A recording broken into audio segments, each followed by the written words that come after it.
I suppose it brings me to another point, of course, that you've obviously spoken about many times before. Why do you think it is so few black players have been given the opportunity to manage?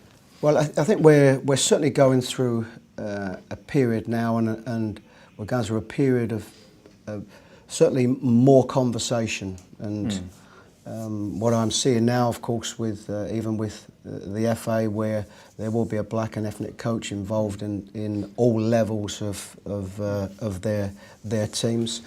I think we are at a different phase at the moment.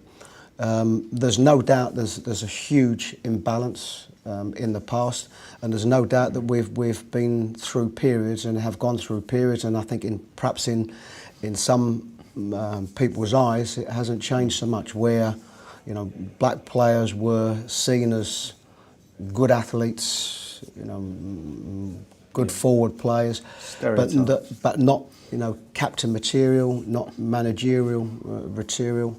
And why do you think that view persisted?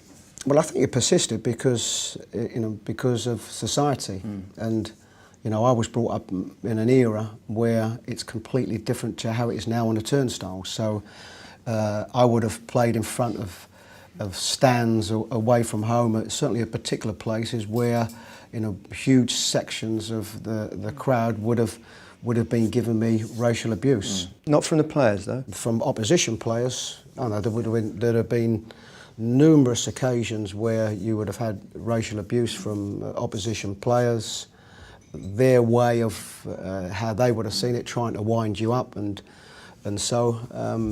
what you had to do is that you had to work through it really on your own, because although you had a supportive team behind you, you generally didn't talk about these issues. Is it changing? Is there progress being made on that front?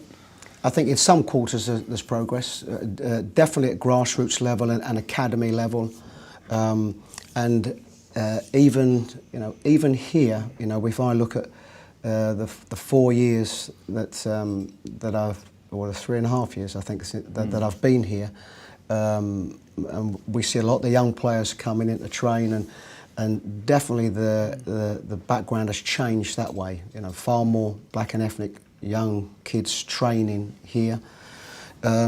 It's at the top level where there haven't been the significant changes. Some changes, but there haven't been the significant changes, and changes mean addressing an imbalance, because there is a huge imbalance. Especially nowadays, compared with the amount of players that from those ethnicities compared with certainly 20 years ago. Well, there's no bigger example than looking at the young England teams, and when I look at hopefully a lot of the young players coming through and having great careers, and what you're hoping is that over that period of time, the way that the game is that some of them can become coaches, have good careers, can become coaches, and probably become managers.